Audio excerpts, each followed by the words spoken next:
Hello, hello, hello. Welcome. Man, I see you all are already here and already jumping. I'm so excited. Thank y'all all for joining us. My name is Tamika Middleton.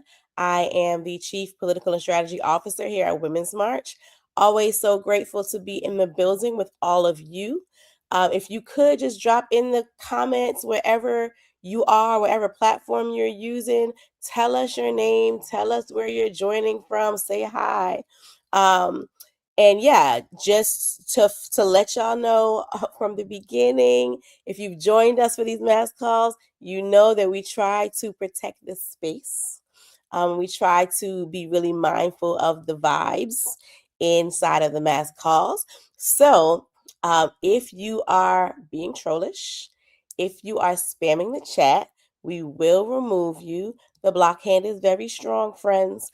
So we invite you to come in with all positivity and all good energy. Shout out to Pennsylvania, California, Missouri, Michigan, Virginia, New York, North Carolina, New Hampshire, Texas. Who else we got? We got Florida, we got New Jersey, New Mexico, Oregon, high from the Pacific Northwest, Northwest Wisconsin. Oh my gosh, y'all are really joining from all over. Yes, this is recorded. So here's our little tech run through, okay? If you need captions for today's call and you're watching live, please go over to Facebook. Go over to our Facebook page, Women's March on Facebook, and you will be able to have live captions while we're in this call. If you don't need captions, you're welcome to stay joining us over on YouTube or on X. They do not have live captions, unfortunately.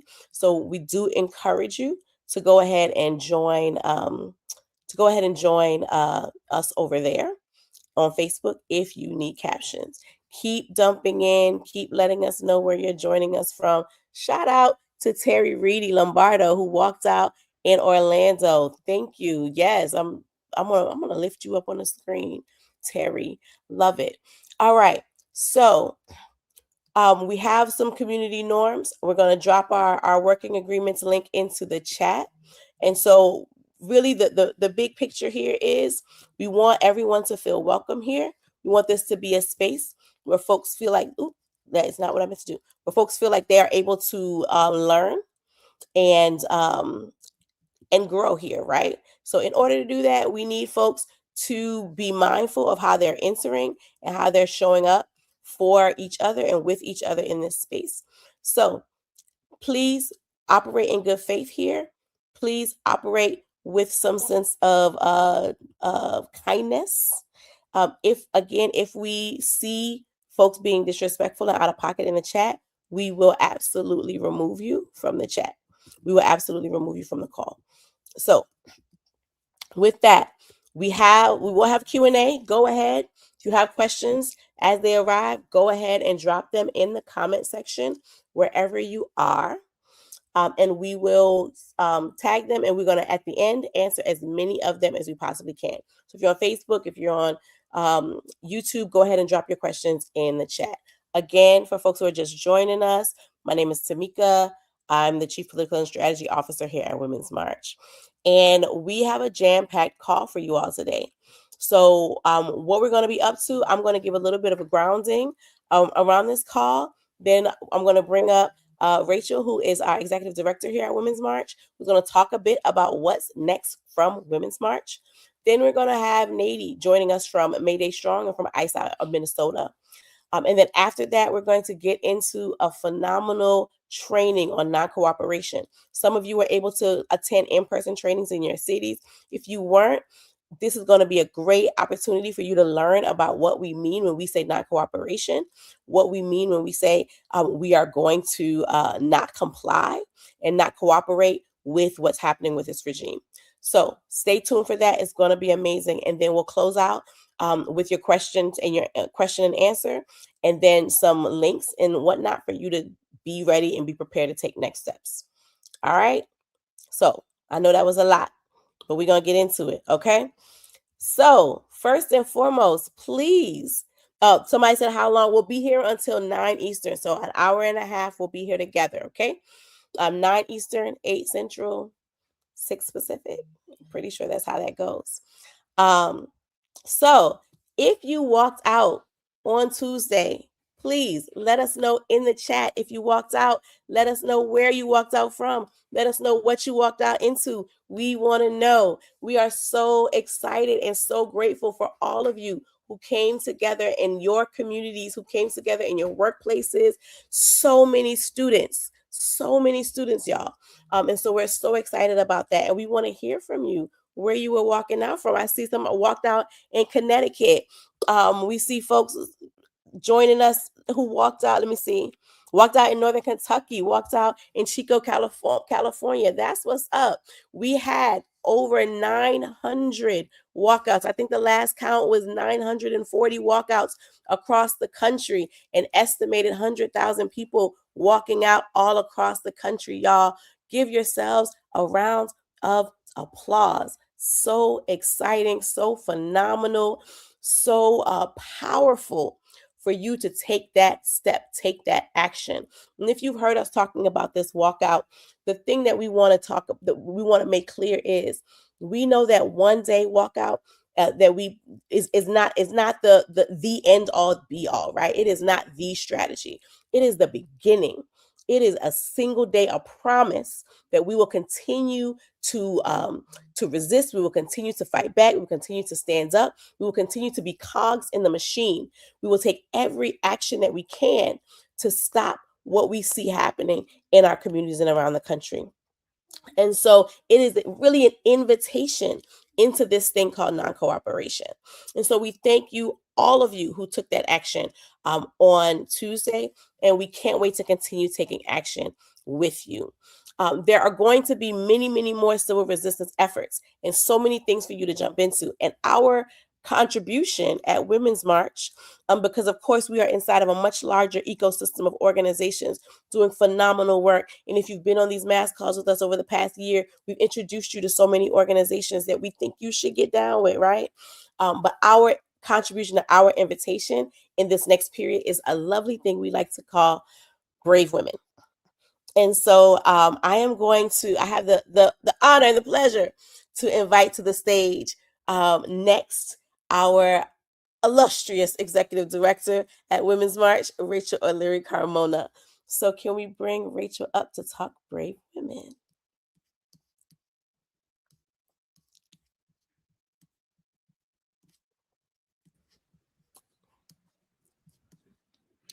I saw someone in the chat saying that they walked out in Oklahoma City, so we probably saw each other. I'm still in OKC. I'm happy to talk to everyone today about Brave Women, and really I'm thinking about what this moment calls on us to do, calls on more of us to be brave and have the courage not to comply. And in this moment, I think when we talk about refusal, we have to talk about that as an act of civic imagination, of civic courage, and of bravery, as we call for folks to refuse to hold the line in an authoritarian regime. And so that's why we're really leaning into non-cooperation in the beginning of this year for 2026. And for a lot of folks, it's not really about a tactic. It's not about something that we do one time, but it's tied to our actual survival in our communities. Many of us come from red states. Almost everyone on the call, I think, from the Women's March side. Tamika mentioned that Nady was from Mayday Strong and Organized Power and Action, but also a Women's March board member. So from Team Women's March, we're all in states or have worked in states that have a lot of resistance and in fact are occupied or captured in different ways. And over the next year, we're going to be leaning into providing the skills and knowledge, skill building opportunities, relationship building opportunities to build our capacity to engage in daily acts of non-cooperation, large and small, and to understand how those begin to be attached to our organizing in not just what we're against, but what we're for, what we're building in order to build something that is fundamentally incompatible compatible with fascism and authoritarianism. So we will have a launch in late January for Brave Women. And after that, there will be monthly trainings in various forms of resistance and non-cooperation. And we'll also invite folks to submit their daily acts on a tracker. And, before we talk about this, it won't be, anything that is tracking your specific information, but we're talking about how we anonymously store our stories for everyday resistance so that we can visualize our growing movement of non-cooperation. One of the things that we talk about a lot inside of Women's March is the way that fascism is an attack on our memory, and the way that it tries to strip our books of our history and our museums of our history and our schools of our history. And to paraphrase Lucille Clifton, they keep wanting us to remember their history, and so it's important that we remember our own. And so we will not only lean into our own history, but continue to make it and track it in real time as we map our resistance and make sure that we tell the stories of the acts of bravery that we've done and that we've seen so far this year. And then in this March, we'll continue our annual call for women to take action on International Women's Day. That's something that we've done for a number of years. And this year we are calling for brave women to take action on the 7th, where women will organize in their networks and their communities to conduct large-scale acts of refusal. And we'll be connecting with international groups that are doing similar things and in fact have faced similar authoritarian governments and have beat similar odds. And so we're going to be looking to our international sisters for guidance in this time, and really inviting folks into a new season of bravery as it seems like we've turned a page on the year so far. The first 15 however many days, I said 15 days, but it's really been 22, have gone by in a flash, and it's been rough, and things won't get easier. And what we need to do is get stronger and braver together. And I'm really looking forward to doing that with you for the rest of this year and beyond. Shout out to all the folks who are in the chat. I saw for a second before I had to start paying attention to myself about all the places that we walked out. I saw Texas, I saw Oklahoma, I saw some Wisconsin people. I know we were walking out in freezing temperatures and against really tough odds, and especially as there's a surge in a lot of our states. So I just want to say thank you to everybody for all of the bravery that you've shown so far. And I'm looking forward to building on that with you in the weeks and months to come.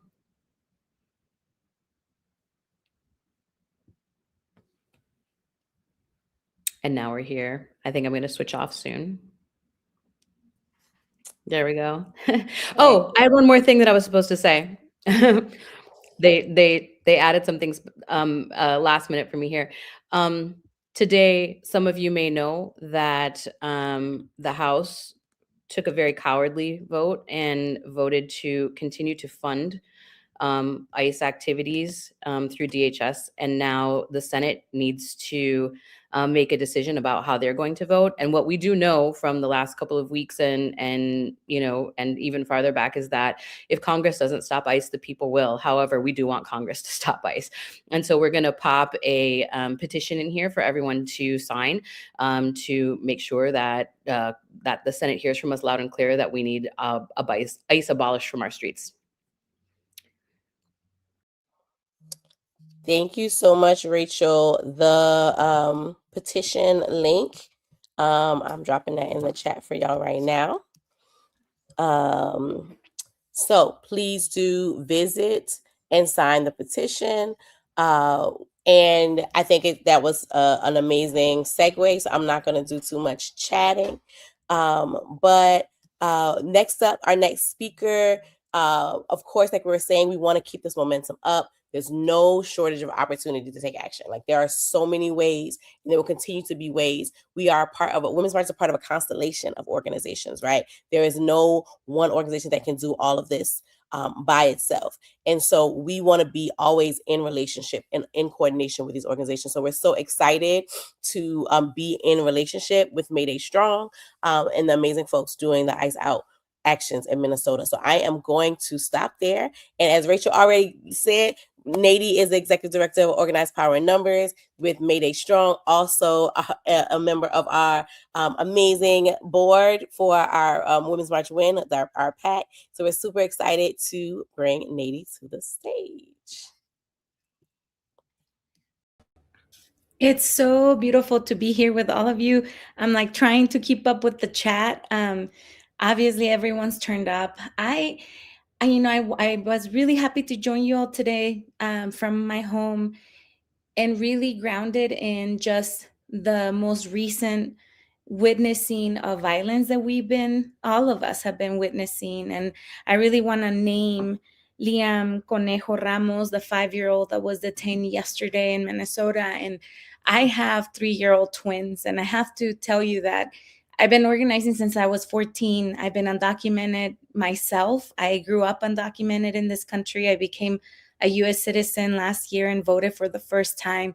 But watching these last images of our children, our collective children being traumatized, it has literally made me throw up. And I know I'm not the only one. And I see how all of us are showing up as brave women every day for our communities and our collective children. And I want to make sure that, we are remembering that our kids are going to ask us 20 years from now, 10 years from now, when we are elders ourselves, and they're going to ask us, what did you do when that was happening? And I know that all of you here and us will have an answer to our kids, our collective children, whether you decided to have them or not. They are all of ours. And so I thank you. I thank you from the bottom of my heart and our whole family for taking action and standing with families like mine who are still directly impacted and living in fear every day. And I want to remind you that among all of our movement, the labor movement is standing strong as well. We need more unions and more workers standing in solidarity. But what is happening in Minnesota is exactly the inspiration and agitation for all of us to kind of take the baton from what that state is going to do tomorrow. So just really want to say how grateful we are for Minnesota showing us the way, showing us the light in this darkness, and to share with you that we're taking that baton, the Women's March, Mayday Strong, Indivisible, Move On, all of us, we're coming together to say they're leading the way, we're taking the baton, and we know that we got to build from here. So on May 1st of 2026, we're asking people to not go to work, to not go to school, to not shop, and to be with us in the streets. And tomorrow is the first stress test, right? Tomorrow is the day that we both witness what the great people of Minnesota are going to show us, but also stand up with them across the country, across our neighborhoods, and take action both against the Senate, also corporations that are enabling this moment. And so I know, for example, here in Albuquerque, at noon tomorrow, we're all marching to the Target near us, and we're going to demand them that they let us meet with the management. And we're going to deliver a letter that says that they should no longer allow ICE in their property. And so that's one example of the many, many actions that will happen tomorrow. But if you want to join tomorrow for one of those solidarity actions, I know in the chat you'll see that ICE for Good outside that has the map of all the actions across the country. So please check it out. Please join if you can. I know many of us are going to be impacted by the winter storm, but ain't no snow going to stop us from showing up for each other. So thank you. Thank you. Let's keep being brave women together, and let's bring even more brave women along.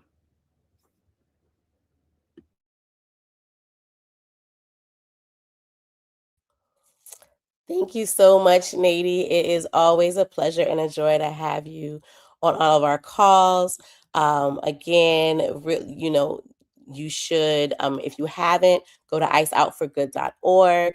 That will bring you to the map of all the actions that are happening tomorrow across the country with folks who are standing in solidarity with Minnesota and fighting around ICE. And as Rachel mentioned, especially in the aftermath of this latest vote in the House, it is really a moment for us to take a stand. So please do go there.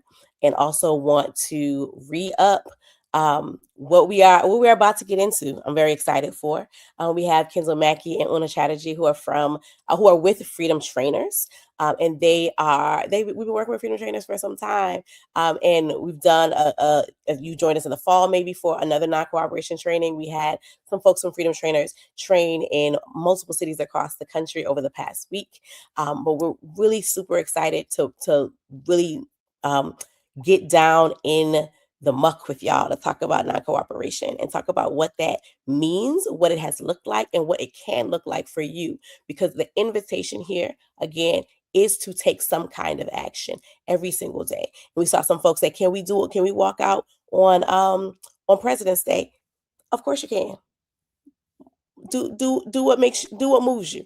Take some action, right? And then I saw some folks say that their action was canceled due to inclement weather. I just want to flag that there are a couple of actions that were like that over this past week, and some of them have actually been rescheduled to this coming week. So please do take a look at the map, the map at freeamerica.ca, and see if your action, if it got canceled, if it got rescheduled, because there may still be an action coming up near you. Okay.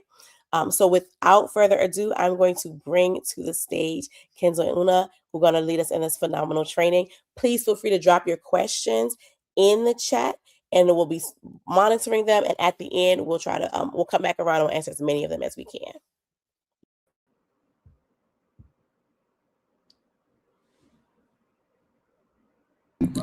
Hi, everybody. Thank you so much. Thank you, Tamika.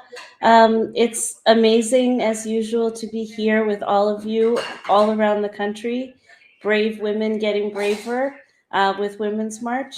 And I really want to thank you all for having us again. Freedom Trainers, you can find out more about us at freedomtrainers.net. But we're informally connected national network of trainers. Most of us have come into this through activism and organizing, just like many of you. And I've been organizing at the community, state, and national level for about 30 years. And then all this happened.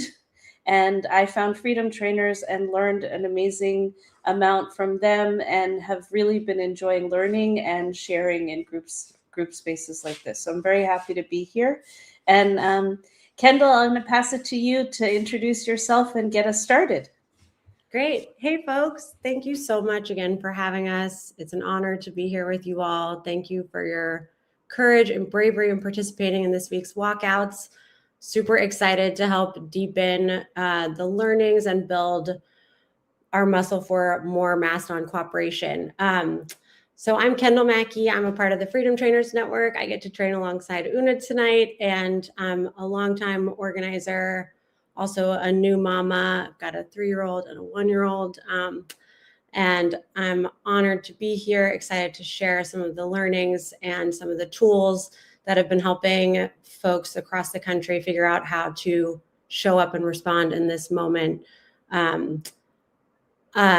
Una, can I ask you to go to the next slide, please? Just to quickly jump in with some group agreements. I think these are probably super familiar to y'all, but just honoring the confidentiality and respect of the space. So not taking any photos of folks. A lot of the materials are readily available online. Would happy to follow up and share those out with you all. In the chat, just being mindful, speaking for yourself. All of our contexts are different. Only using the chat for engaging with the workshop. I know Tamika already gave clear instructions or guidelines around community agreements with the chat tonight, but just lifting that up. And then lastly, come open to learning and expect to leave with questions. We don't have all the answers. There will be a good time for some Q&A at the end, and we're excited to really get into it together. Next slide. Thank you. So tonight's goals.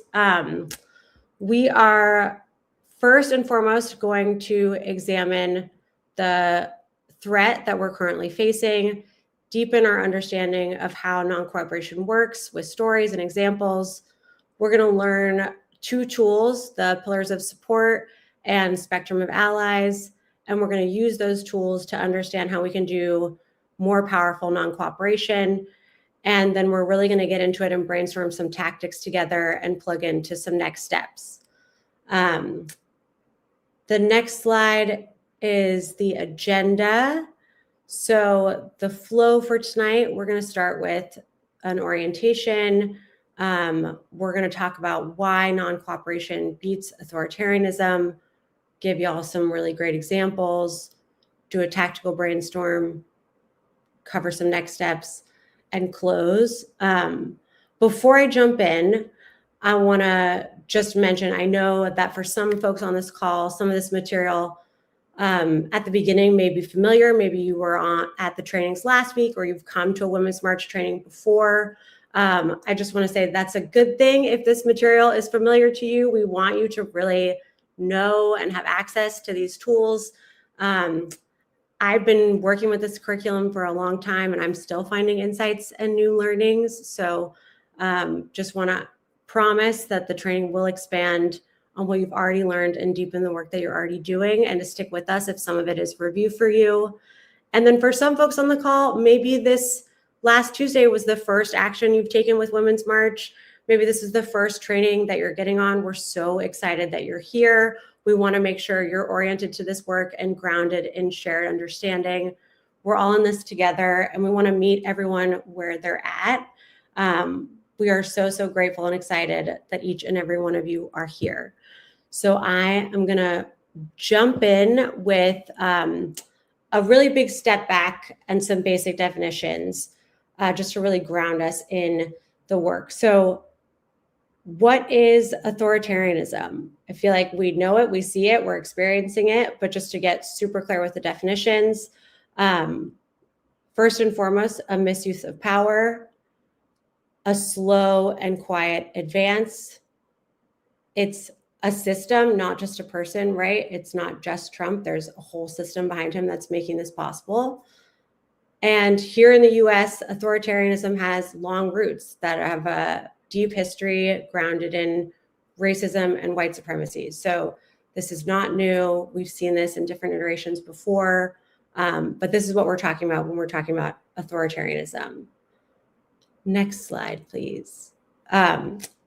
Next up, this is their playbook. So we know how authoritarians operate. We've seen them do the same things repeatedly in different places all over the globe. These are some of the core ways that they break down institutions to grab more power for themselves. So direct investigations against critics. Just this month, they've opened a new investigation of the Federal Reserve Chair, Jerome Powell.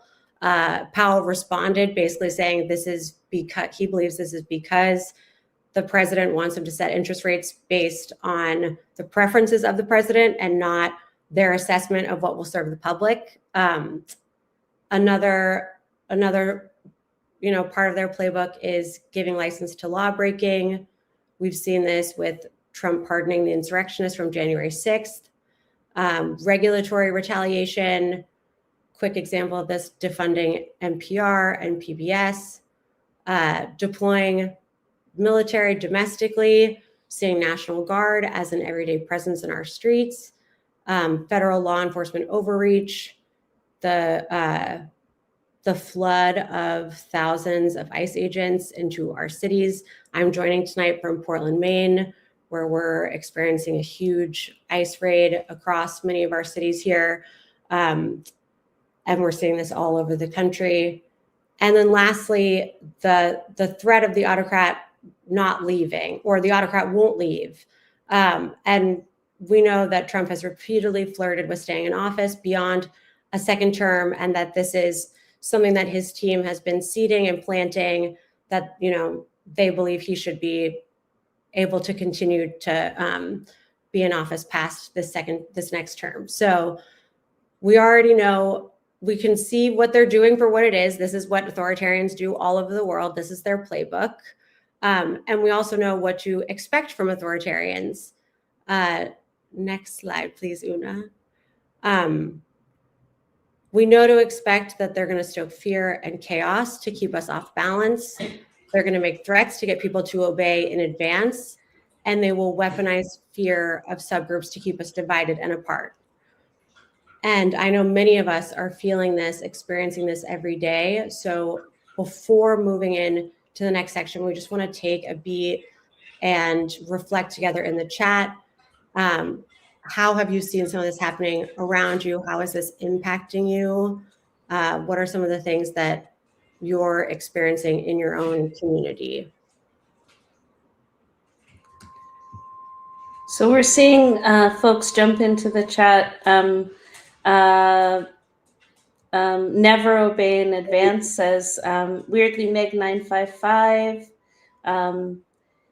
A lot of folks are talking about seeing ICE show up in their cities for the first time. People are predicting that even if he tries, he's not going to be able to stay in office for much longer. That was from Even Energy. So I don't know if others have things that they want to share about what you've seen. Have you seen some of these things, these predictable behaviors? Fear of leaving home. People of color, someone says, I'm Native and Hispanic, so this treatment is not new to me. People of color have suffered this type of treatment for decades. Definitely the history of racism and structural racism and misogyny in this country and racial capitalism has all contributed. It's the fertile ground within which authoritarianism can grow. I think we can agree on that. Weaponization of false cultural narratives, for example, around Somali and Haitian communities. All right, so we can keep, and fear. One person says, my friends are afraid to talk about how they really feel because they're afraid that others may report them. So the way our local governments have secretly made 287G agreements. Thank you, Melissa Baxter. So I think folks have seen these expected behaviors. These are predictable. They've happened in the past and they're happening again. I'm going to move us on.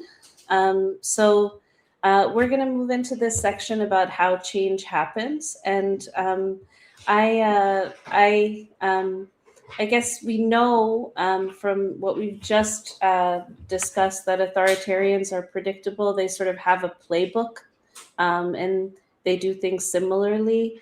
Some of these things have track records of really working on populations. Like you can gain compliance, you can gain obedience in advance, you can gain control and power.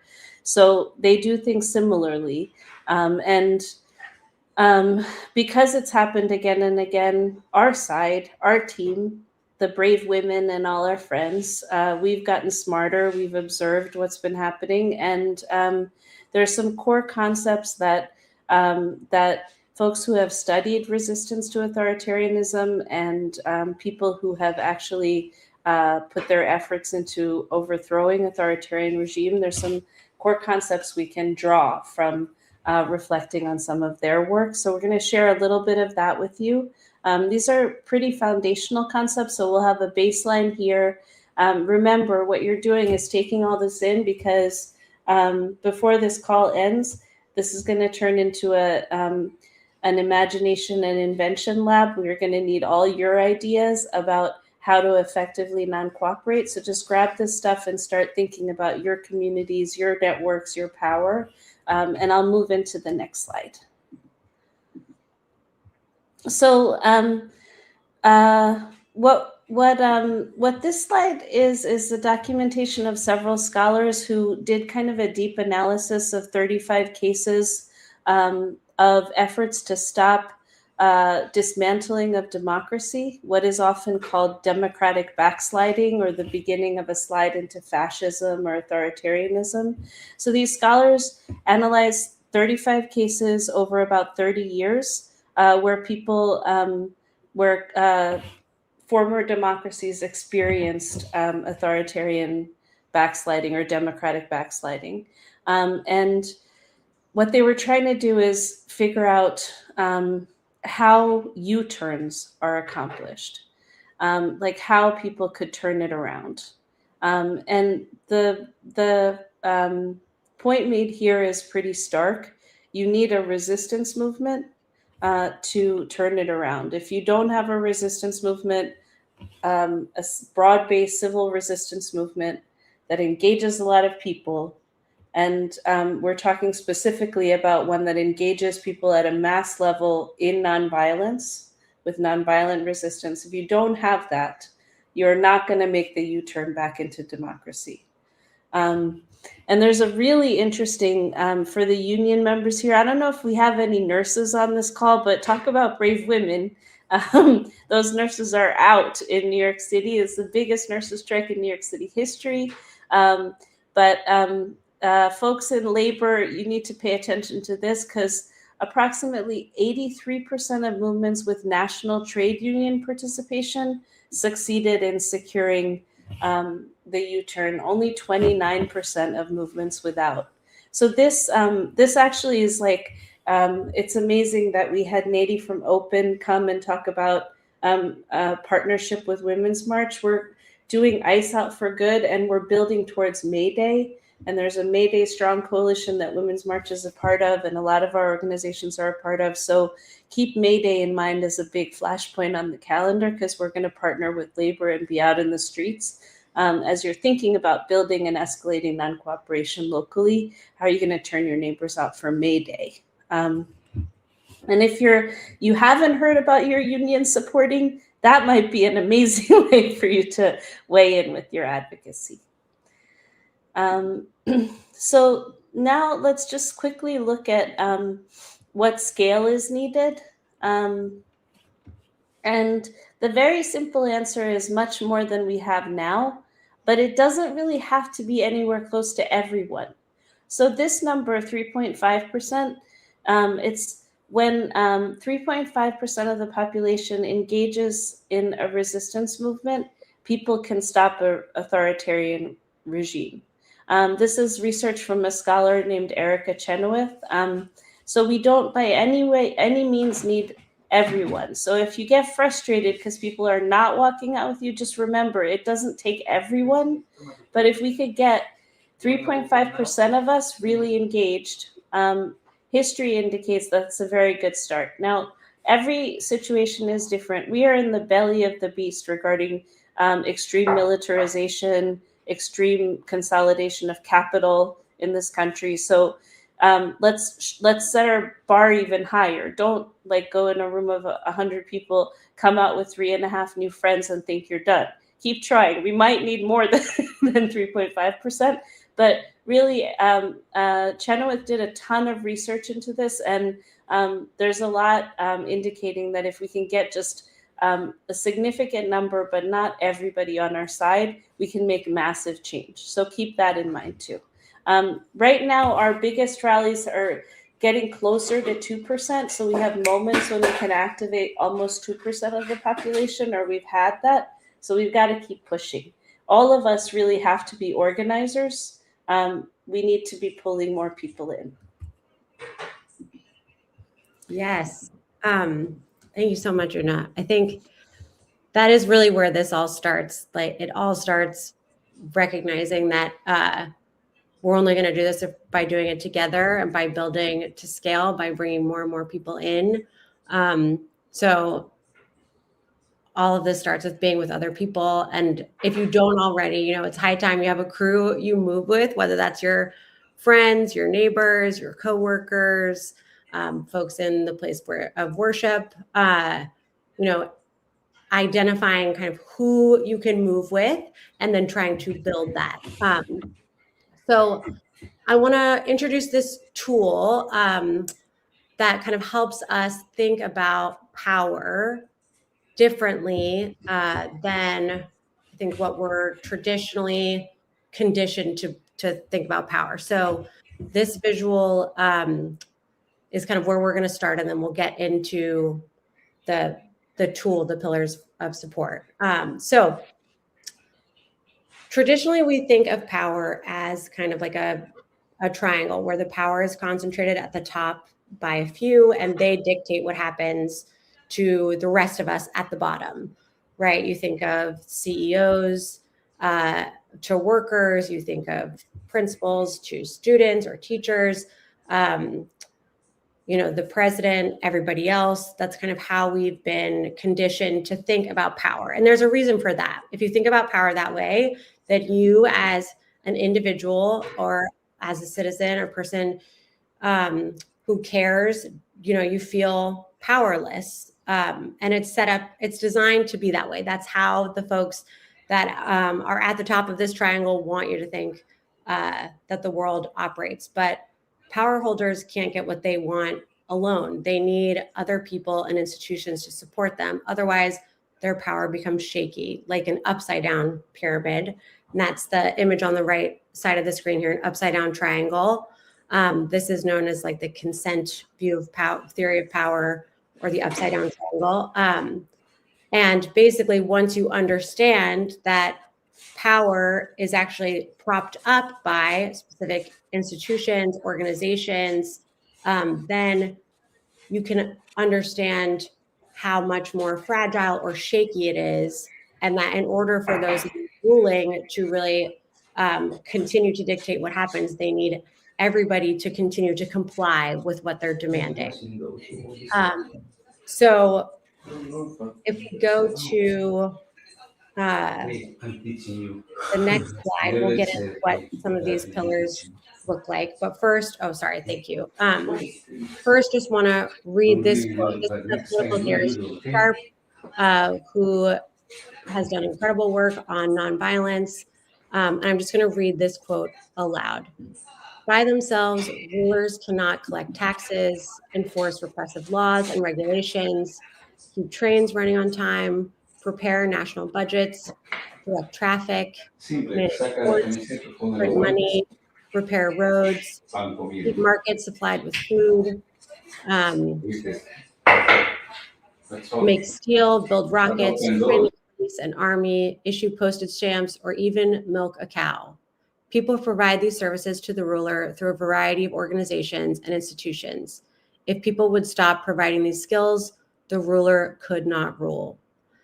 This is the heartbeat of the pillars of support. This is the heartbeat of nonviolent action. This is at the core of why our power is in each other, in building people power. And we do that by really digging into the pillars of support. So let's go to the next slide, please. Thank you. So these are just an example of some of the pillars. There are many that are not listed here. If you are thinking of some and you want to drop them in the chat, please do. But here's an example of some of the pillars that are propping up any rule or any regime, right? There are businesses. Oftentimes, like big multinational corporations are okay with trying to figure out how to work under a regime. They're kind of geared, they're willing to comply and figure out how to work together. Labor, that's another big institution that provides a lot of services and makes a lot of things run. So that is like a huge institution that continues to prop up the system. Faith, education, civil service, military and police. Again, if you think of other pillars, you want to drop them in the chat, please add them. This is just an example of a few of them, but knowing what they are and then seeing what pillar we are a part of or a pillar that we can influence, this can help us stay focused amidst the fear and chaos that authoritarians need and thrive on, so that we can continue to build the people power we need to withdraw support from the regime and making it impossible for them to function. So if people remove their support from these pillars, that's non-cooperation. Just a quick story, a quick anecdote. I'm sure many folks are familiar with this, but early on in Trump's second term, Elon Musk at Doge demanded that all federal workers send in 5 lines to describe what they've done each week, and initially reported that if they didn't, they'd be fired. And when the OMB, which is the agency that communicated this directive, sent out this information or this request, they actually didn't include the part that workers would be fired if they didn't comply. So already this order from Elon Musk was coming, and folks were already within their own position of government, not fully complying with this order. And once this directive went out, federal workers started doing what we do. They started signal chats with their friends, with the other folks that they know that were getting these same directives, and they started organizing and not cooperating with this demand. So a few folks did creative things, like they responded with a list of 5 things that were, quote, confidential. So their list was redacted. But more and more folks just decided, we're not going to respond to this. Very quickly, the unions that represent federal workers backed this up, told workers they didn't need to comply. And then after enough folks had stopped complying with this, then the news started covering that folks like cabinet members were saying, folks don't have to do this. And so the story was, that other folks high up in the presidency were disagreeing with Musk, so people didn't need to do this. But in reality, folks were saying that because they had already, federal workers were already not complying with this. So they were trying to kind of get back the power that was clearly not being ceded to them. And in total, I think over 1.6 million employees participated in this mass non-cooperation, one of the biggest demonstrations of mass non-cooperation we've seen thus far. And this is, a really good example of how non-cooperation is something we really have baked into our DNA. Like, we can sense, we have an instinct for when there is a power grab or an overuse of power and abuse of power. And our reaction or response to that is to resist and to check that power. And so I think this is an instinct that we can hone and a muscle we need to build together. And pillars of support can really help us dig in and figure out, okay, where do I want to focus building this non-cooperation muscle? Which pillar do I have the most influence over? Which pillar am I already a part of? So let's dig in a little bit deeper on kind of the layers within each pillar, right? Because if you look at the cross-section of a pillar, what do we see? Is everybody in a pillar the same? No, not all pillars have the same power position in upholding a system, nor the same disruption potential. So, like I said before, you think about businesses, there's the CEOs, the managers, the workers, the consumers. In education, there's the principals, the teachers, the students, and then the image here pulls out within the military, there's the generals, the officers, the soldiers. So within each pillar, there are levels or layers to the different groups that hold different power. And all of them are important in terms of trying to get this pillar, like shaking this pillar so that it no longer props up the regime.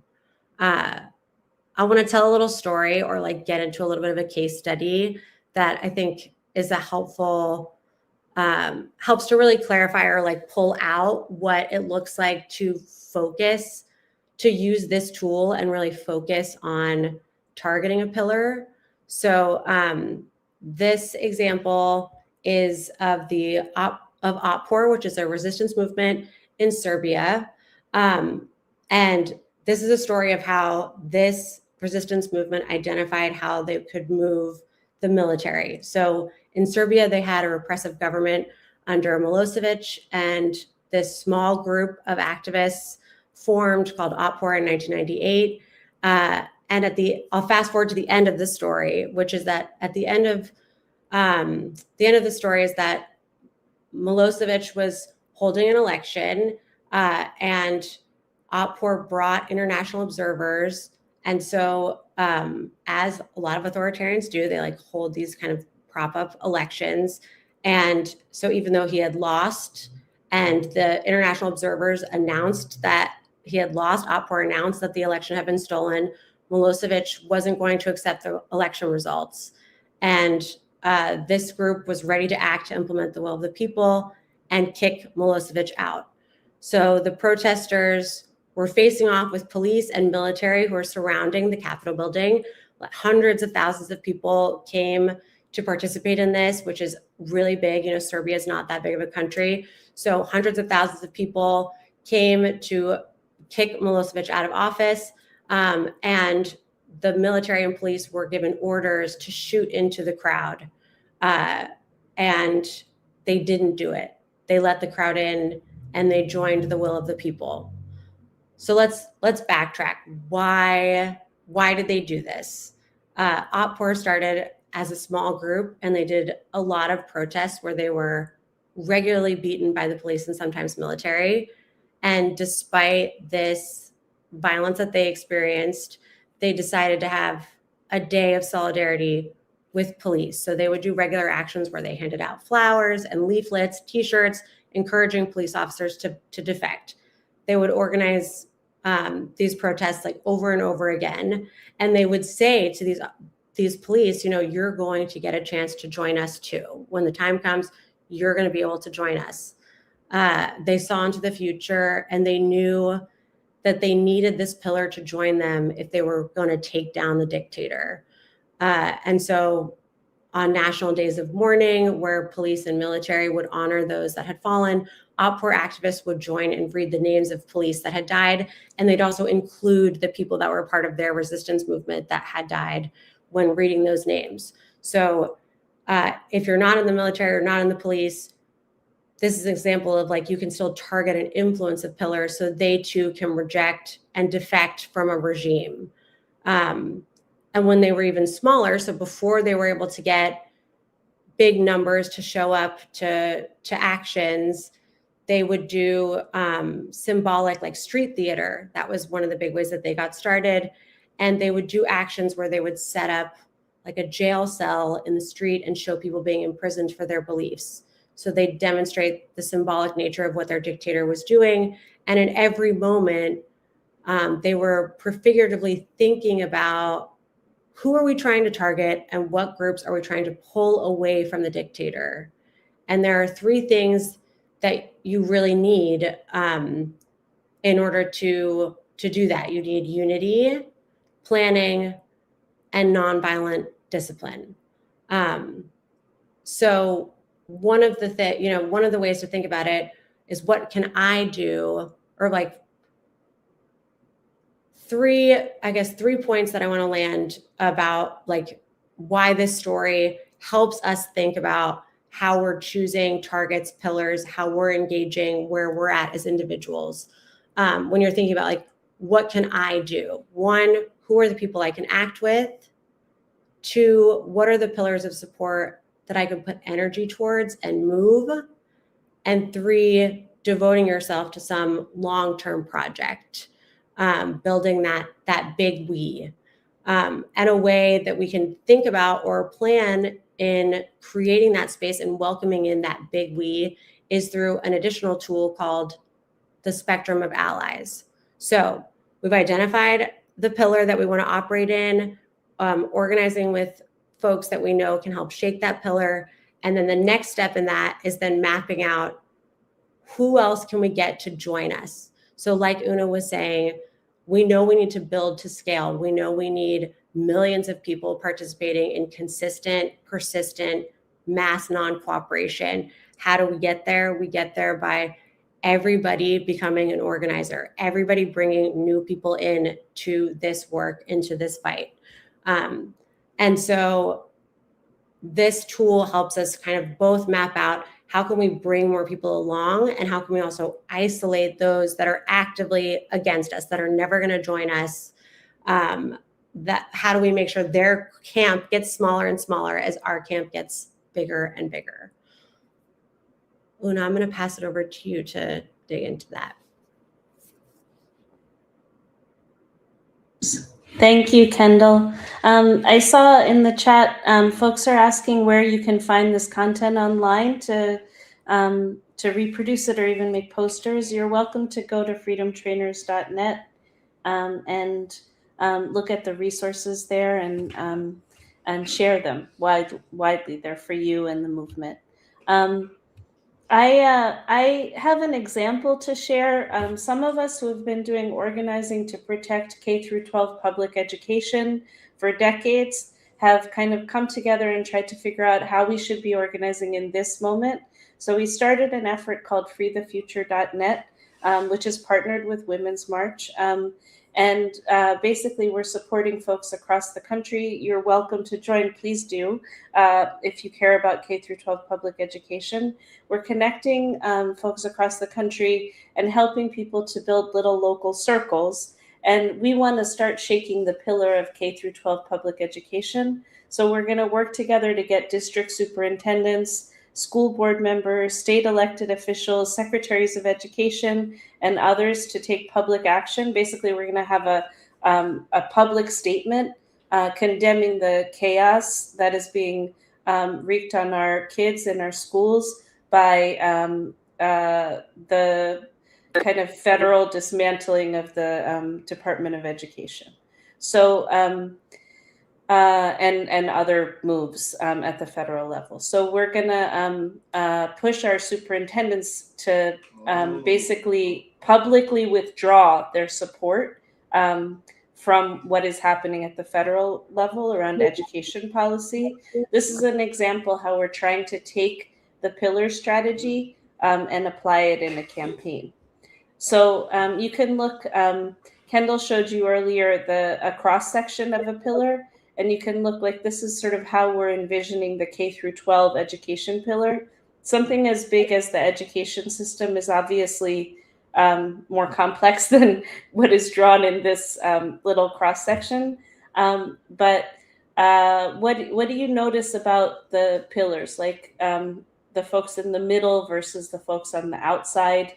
Is there anyone who can drop in the chat something you notice comparing the groups that are named on these in these sections of this pillar? I can't tell. I might have a lag, so it might be that some of you are answering and I can't I can't see it yet. There are fewer people as you get closer to the center, so there's way more of us on the outside. And then the other thing is that the people in the center generally have more decision-making power. So I sort of think of it as like when you are in this circle in gym class when you're little and you have the edges of the parachute and you just pull up on the parachute, like all of us on the outside need to like make that motion and then we can shake it. And basically, if everybody in every pillar on the outside of the pillar starts doing that, or several of them, we could knock the top off of this thing. That's the point of the understanding the pillar strategy. And so the way that you shake a pillar, Kendall covered this, but if you think about this sort of from the example that I just shared with you, we know that we have connections with other school families, with our teachers, with our principals, and we can encourage them and our school boards to, and even the staff at our superintendent's office, to have the conversations needed to get the superintendents to sit down with us, and eventually state secretaries of education, elected members of state education committees, and we can grow the list. Some of them will be active opponents. There are definitely people occupying especially elected roles who want to privatize our schools and have an agenda to have no kids in public schools that they've stated explicitly. They believe in that. So we're not going to convince all of them, but by convincing all of the other people, we can kind of pull many of them over to our side, and then the ones that are left on that side will be a much smaller group and way more isolated.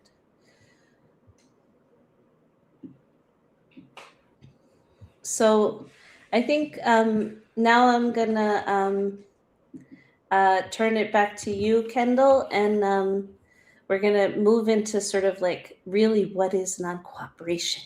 Take it away. Great. Yeah, this is definitely getting to like our creative, like collective creative ideas, and really getting to a place of like, okay, how are we going to do this? What are we going to do next? So I'm going to cover some like basic overview of non-cooperation, give some examples, and then we're going to like really jump in and start doing our tactical brainstorm, which is kind of really the heart of the training tonight. So really excited to dig in on this section. Just really quick, basic definition. What is Una, if you wouldn't mind going to the next slide for me, please. Thank you. to undermine the authority of an unjust system by disrupting it, refusing to cooperate with it, or otherwise making it harder or impossible for the system to keep its unfair policy. And we've started to think about non-cooperation within kind of 3 buckets. The first being social non-cooperation. This is doing something publicly that says no to the authoritarian regime and gets lots of people to do it too.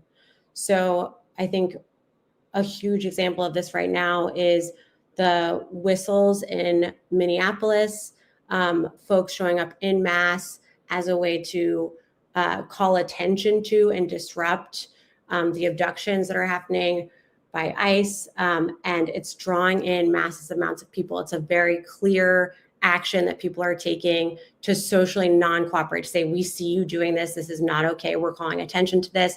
We're going to drive you out of our neighborhood. We're going to try to protect as many of our neighbors as possible. This is a great example that we're seeing every day on the streets of social non-cooperation. Other things like ICE Watch, the walkouts that y'all did earlier this week, rallies, these are all ways that we're doing something publicly and saying no to the authoritarian regime. So that's social non-cooperation. The next one is visionary non-cooperation. This is the way we are taking care of each other and not cooperating at the same time. This is where the mutual aid effort really comes in as like the alternative, how we're participating in non-cooperation by building the alternatives that we need to care for each other and provide each other with safety, dignity, our needs.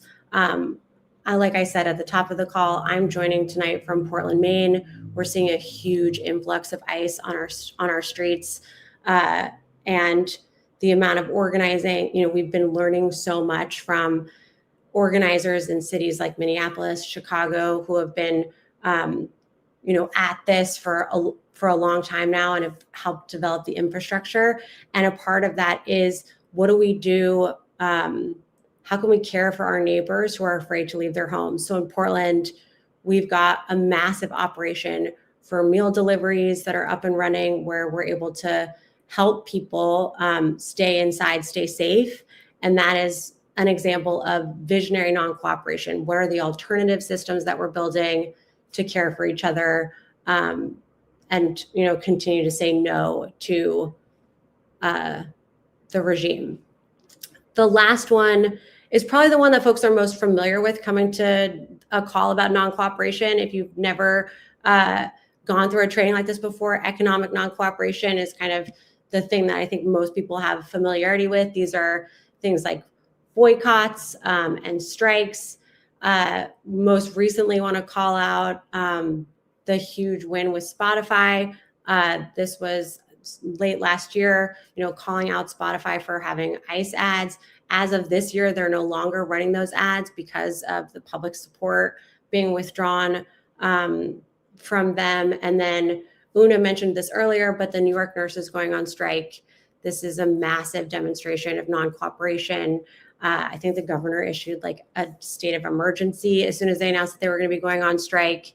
And so really understanding the power of our wallets, the power of our labor, and how we can be pulling out our money and resources from institutions, organizations that are continuing to prop up the regime. So those are kind of the 3 camps. Just to quickly review them again, we've got social non-cooperation, raising awareness publicly, creating pressure on those doing wrong; visionary non-cooperation, doing mutual aid, the alternative institutions, visioning a better society; and then economic cooperation, removing money from enablers, boycotts, strikes, walkouts. Thank you, Kendall. So we're going to quickly head towards a brainstorming activity where we're going to ask you all to start thinking about some tactics that you can use or that others on the call can use for non-cooperation. And we can start small. One thing to remember is we can start small and we can find ways to grow. And there's sort of 2 pathways that we can think about growing our non-cooperation.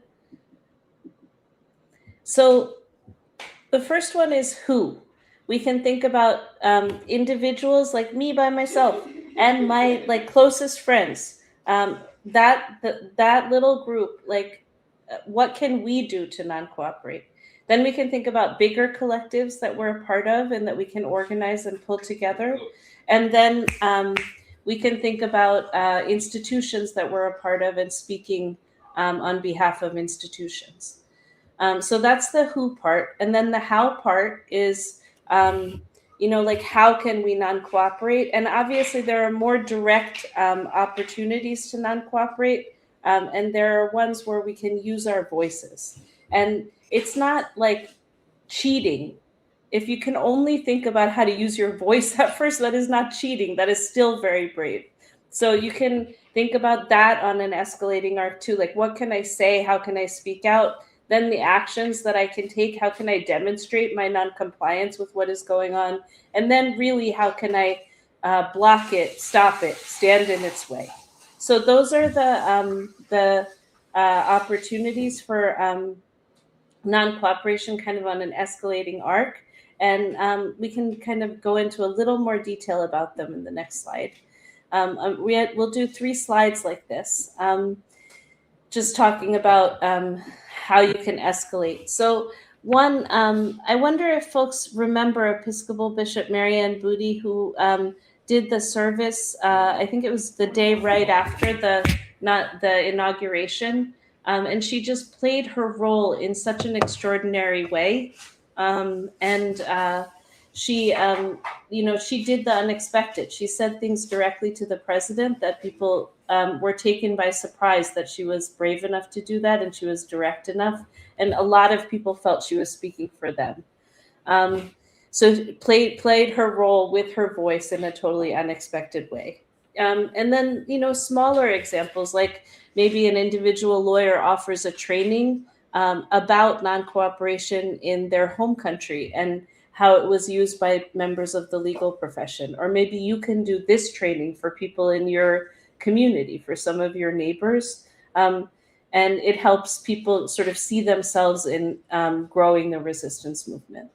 And then collective, Harvard alumni, including very prominent alumni, including conservative alumni who were very aligned with the Republican Party in different instances, and a lot of non-conservatives, but certainly some prominently featured conservatives, signing a public statement rejecting accommodating federal mandates under this regime.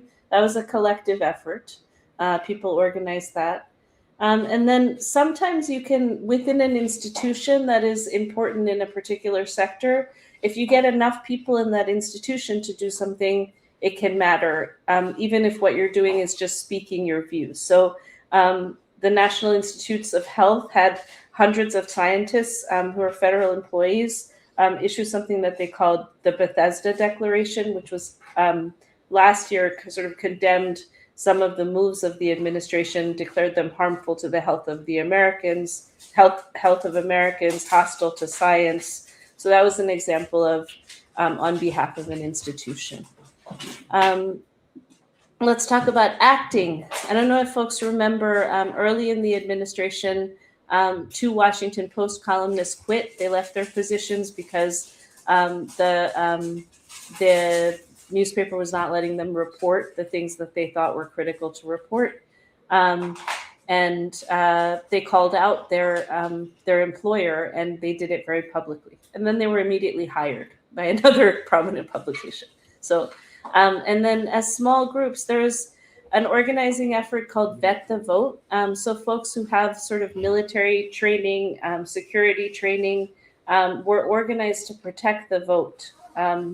To counter threats from places where people felt like voters would be threatened by sometimes armed opposition. And then on behalf of institutions, even though they were acting in their self-interest because Tesla stock was plummeting, Tesla investors ended up voicing a view of Tesla that and asking Elon Musk to leave Doge. So the richest dude in the world listened to his investors and left that position to return to Tesla. And then let's go into the kind of the highest bar, standing in the way, non-cooperation. I think Kendall touched on this one, touched on actions by federal workers, certainly, but individual federal workers, oftentimes we are not even seeing this, but if you have friends in the federal government, or you might hear some of this leaked, like people are doing things more slowly, they're doing things more casually, they're forgetting to do things in ways that make it like really slow down the implementation of harmful federal policy and contribute to protecting us.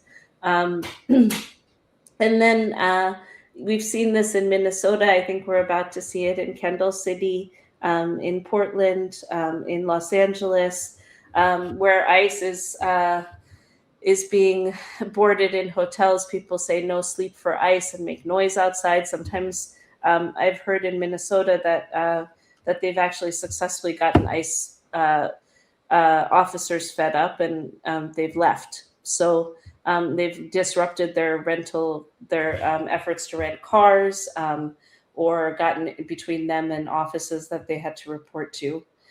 And that wasn't necessarily large groups. And then on behalf of institutions, Kendall shared about the 5-line memo that Musk wrote and the scale of the rejection, the refusal to comply with that. And there are certainly other examples, like California school districts refusing to eliminate DEI curriculum, and Harvard telling the federal government to, I don't know, I'm about to say a bad word. I'm not going to say telling the federal government to that they wouldn't listen to their mandates. So so those are some of the, like, some examples. So think about these and think about some of the upcoming slides as we move you into starting to envision how you will non-cooperate. One thing, I'm going to set the bar real high here. So just so that we have like a goal, because if you want to win the game, you got to know where the goal is. So this is where we want to get. This is mass non-cooperation, and what it looks like is millions who previously bought products all agree to boycott a single company. Millions call out sick on the same day. Hundreds of thousands refuse to go to school or to work. I mentioned May Day earlier. We can all kind of do this together. The movement is aligning in very hopeful ways. So that's something to keep in mind. As we go into our sort of close to final section here, I just want to lift up something. The Women's March really wants you all to use your hearts and minds and contribute to ideas about making, leaning into no, making non-cooperation really spread. And so your ideas, you'll share them in the chat tonight, and there'll be other opportunities to share them. We'll come into Women's March spaces and others might learn about them.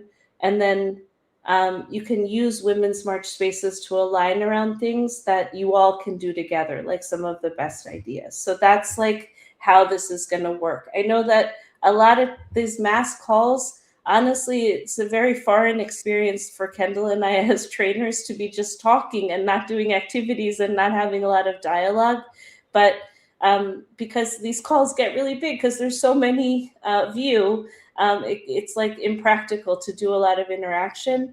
But that doesn't mean that the interaction that's critical to movement it has to happen. And so just imagine your ideas are central here, and we're going to move into the next section. So Kendall, I think I'm turning it over to you here. Yes. So we're going to brainstorm some tactics. Here's a big list of tactics. I'm curious, has anyone done any of these? If you could see the list, and if you have done them, drop some examples in the chat. I'm going to just read off a few, but would love to hear things that you've already participated in. So some of the things on this list: refusal to accept appointed officials, or sit-ins, mock elections, paint as protest, parades, general strike, mock funerals, teach-ins, walkouts, social boycotts. All of these are tactics that fall within this non-cooperation strategy. What are some other actions that folks have participated in, either on this list or not on this list, that you want to tell us in the chat?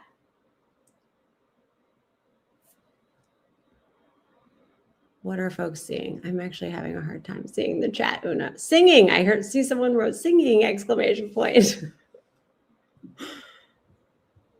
Speaking out. Someone is sewing or knitting a heart for everybody who's been abducted by ICE, which is taking them a long time. Wow. Somebody's singing stuff specifically about Kristi Noem. Boycotting businesses that support ICE. There's a lot of poetry is another one. Register voters. There's a lot of requests for like which businesses should we be boycotting. So I wonder if I know Women's March is in partnership with a lot of organizations that are actually standing up and calling for boycotts. The organizers in Minnesota have done that. So I wonder if that's a good follow-up to the call to share some of that. Created art and supported friends who are 3D printing anti-ice whistles. Somebody's doing witchcraft. I like that. Producing an episode on women's rights. Getting more churches to organize against ICE. Signs in your front yard. Weekly organized protests.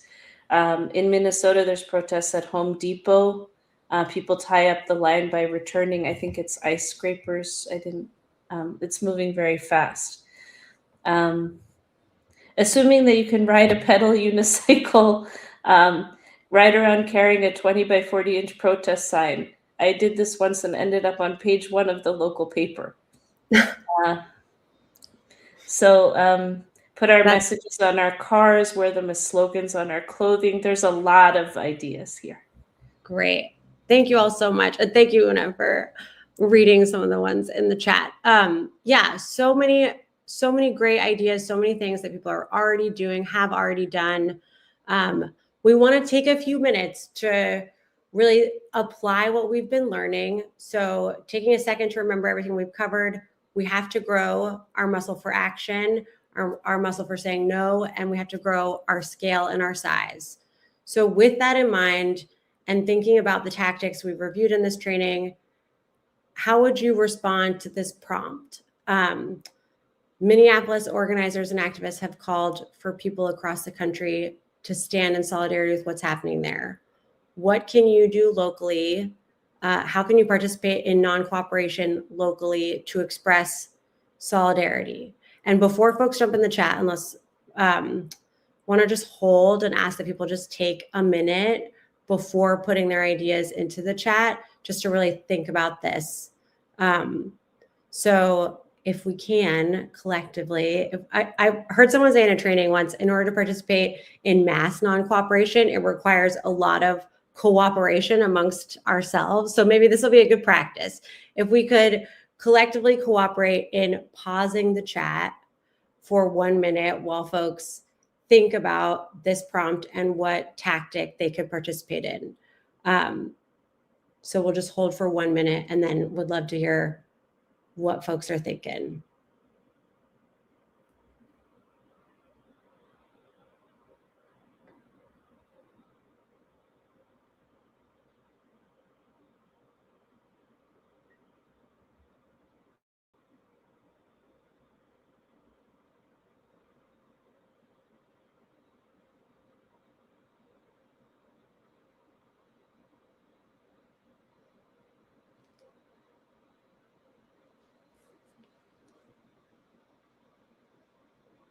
Okay, y'all, what ideas? I see some folks putting stuff in the chat.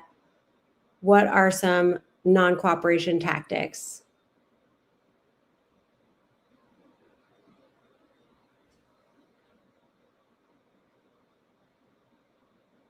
I'm seeing paint as protest, rally my coworkers to wear colors representing equality and write petitions and letters.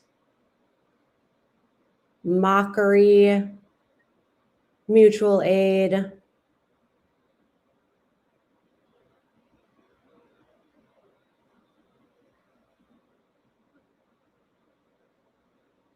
Come out tomorrow for truth and freedom, calling Congress every day.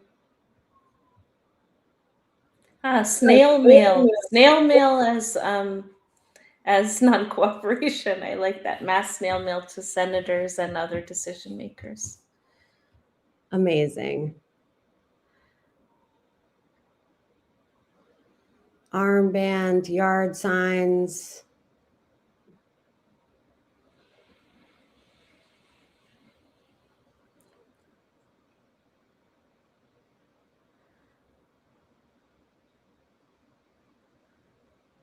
Great. I'm seeing a lot of folks. I'm actually having a hard time keeping up with the chat because a lot of folks are participating. Thank you all so much. Continue to be thinking about like actions that you can take in small groups as we start to build this muscle, actions you can take with larger groups that you're a part of.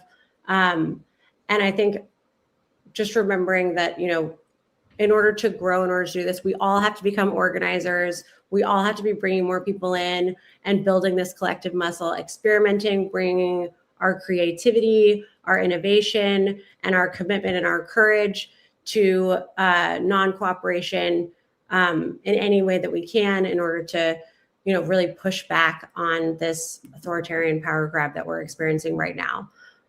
So want to move to what's next and what you can do after this training, which I think is passing it. Yeah, I think we're going to pass it back to Tamika. Yes, thank you. We're going to all come to the stage for this last little bit. So before we get there to what's next, I do want to, we have a few questions, and I want to make sure that we can touch a couple of them, not a lot of them. But some of them I can hit really quickly. Yes, if you didn't see the ticker on the bottom, this is recorded. If you weren't able to watch it live, you can catch it on our YouTube and on our Facebook pages once this is done.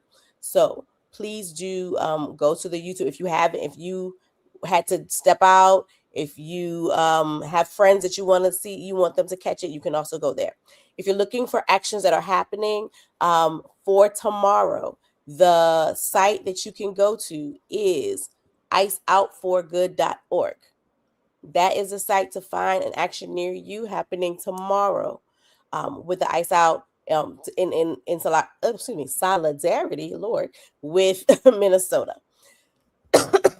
If you are looking broadly for things to get into, you can always go to the Women's March site. There are a few actions still happening on the Free America site in places that they had to get postponed. So I just hit those really quickly because I saw those questions come up a few times.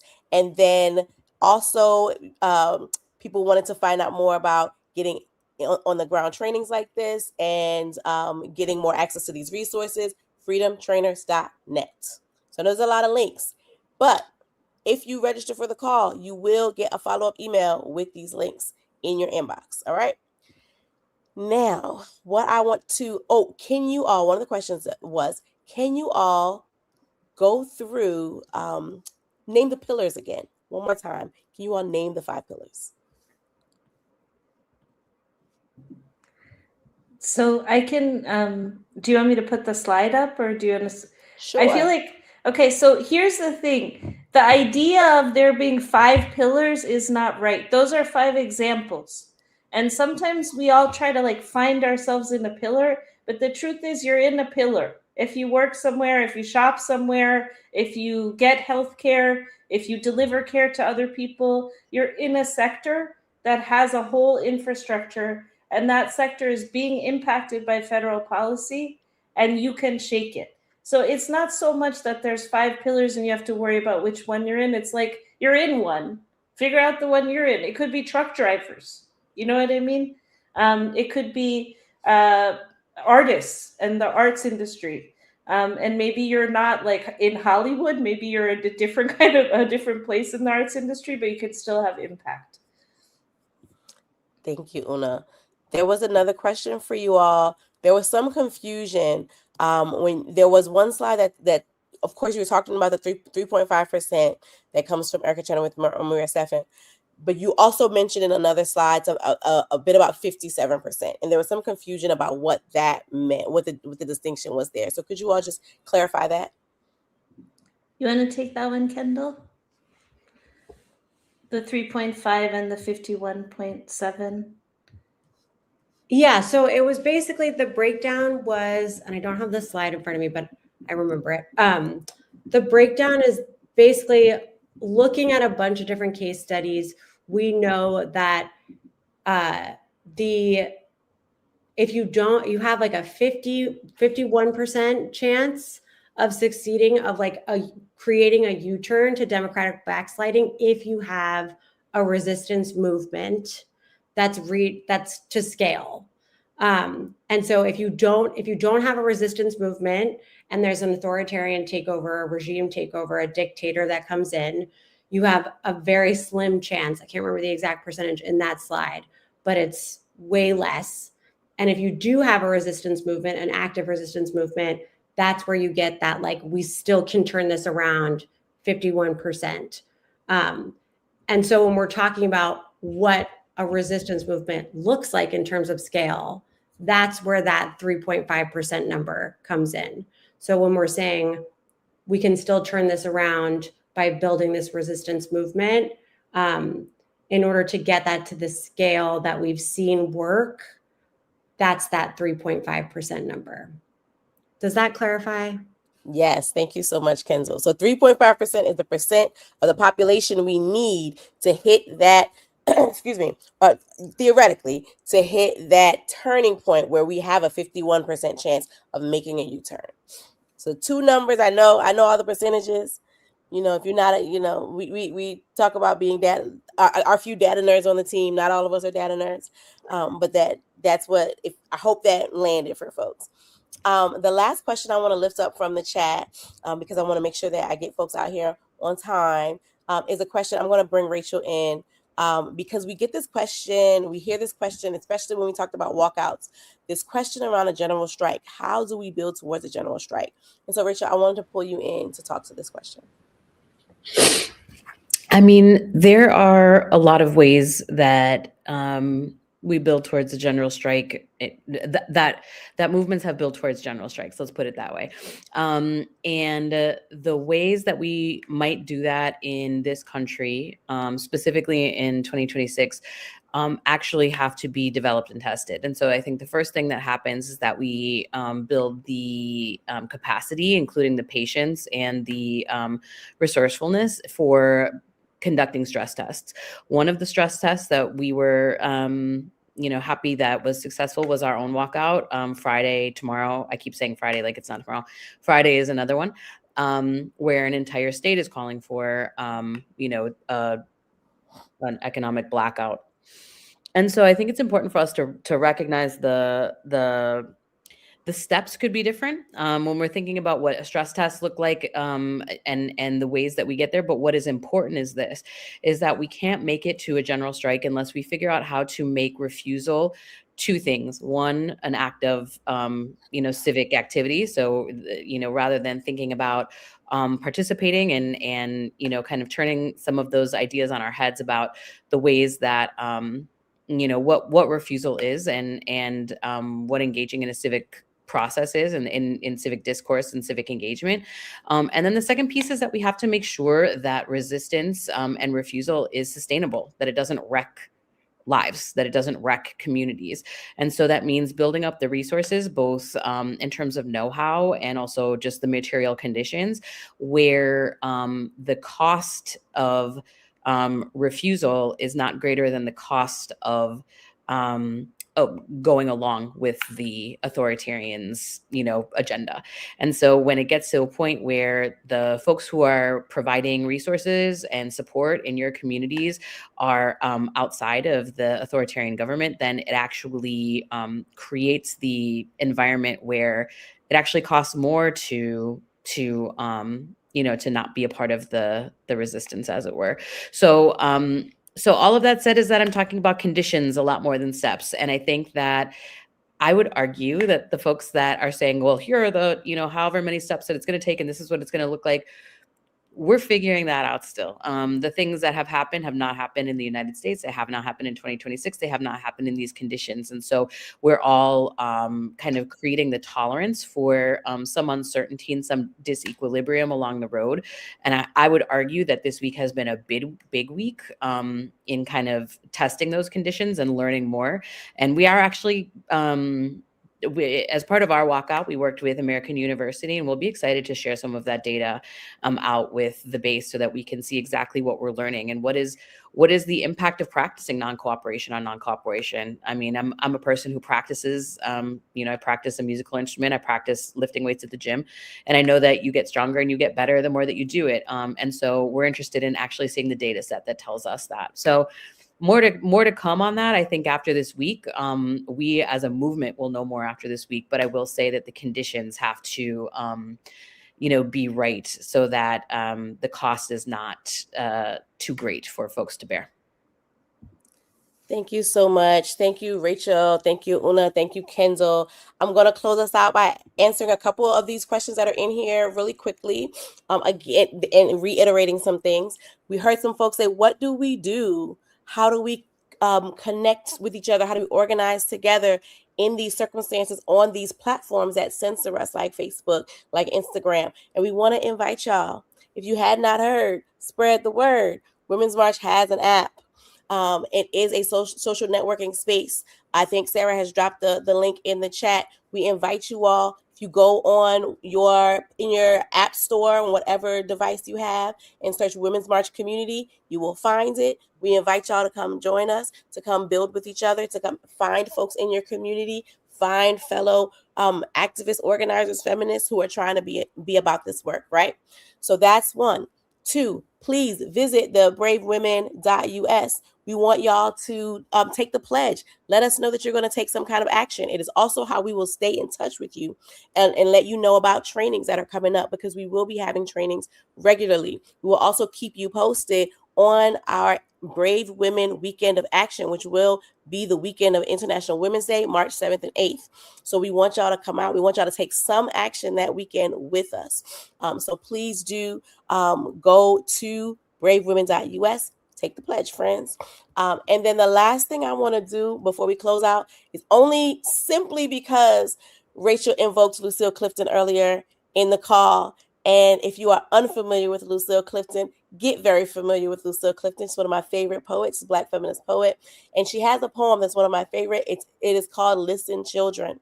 And it says, listen, children, keep this in the place you have for keeping. Always. Keep it always. We have never hated Black. Listen, we have been ashamed, hopeless, tired, mad, but always we loved us. We have always loved each other. Children, always pass it on. So I want to invite you into a practice of loving each other, loving ourselves, and keeping that in your place for keeping that hope and that love and that desire for a new world, for a free America in your place for keeping. And join us again next time we join us here for a mass call next month. See y'all in the streets. Night, y'all.